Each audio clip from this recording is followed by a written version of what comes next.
membros de uma facção local, Sindicato do Crime, que é aliado ao Comando Vermelho, que é a facção criminosa desses dois indivíduos, deram o suporte para eles lá.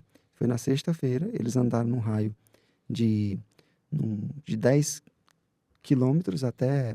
Isso foi de sexta para o sábado, né? Sábado pela manhã eles já tinham andado num raio lá de 10 km e, a princípio, lá isso é de conhecimento público, até os criminosos foram presos. Eles tiveram suporte de um criminoso que é vinculado a essa facção e onde tirou esses dois indivíduos de um determinado ponto e levou para outro ponto. Aí eles começaram a ter suporte lá da própria criminalidade local. Então eles conseguiram sair do cerco da polícia? Não conseguiram sair do cerco. Por quê? Porque o cerco, a princípio... O cerco ele era um cerco de aproximadamente 20 quilômetros.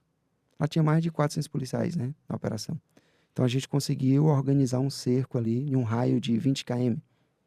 A princípio, então eles estavam dentro do mesmo cerco. Foi movimentado de um lado para o outro. Aí nós conseguimos identificar esse indivíduo, ele foi preso. Eles movimentaram ele para... Ele delatou?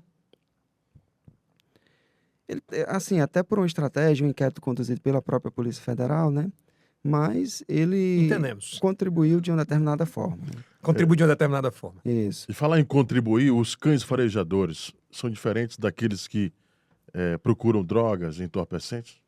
Sim, os cães que foram encaminhados, primeiro teve o suporte inicial das próprias forças estaduais. A Polícia Penal Federal conseguiu desenvolver um trabalho já para que os criminosos não saíssem daquele perímetro.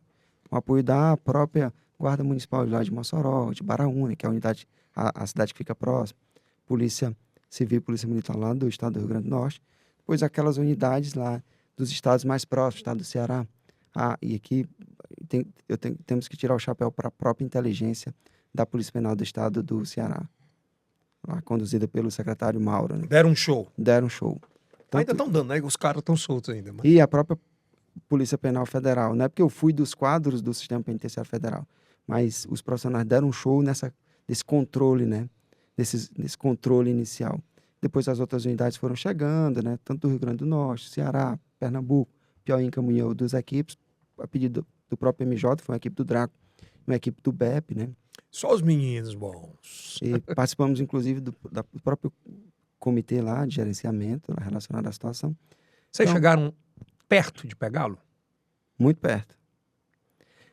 As buscas ainda continuam, nós tivemos que retornar, até porque a gente tinha que retornar mas para perto cuidar quanto e como? Perto ali, menos de 1 quilômetro. Metros dos criminosos. Caramba! Aí o cara vai colocar aqui embaixo, mas por quê, né? Porque existe um protocolo? Ela tem um protocolo, são várias forças envolvidas nesse mesmo processo, profissionais de conhecimento realmente bem, bem aprofundado. E lá, eu vou dizer para ti que lá eu tive a oportunidade de conhecer e trabalhar e até aprender muito lá, profissionais de alto nível nesse tipo de CREs, né?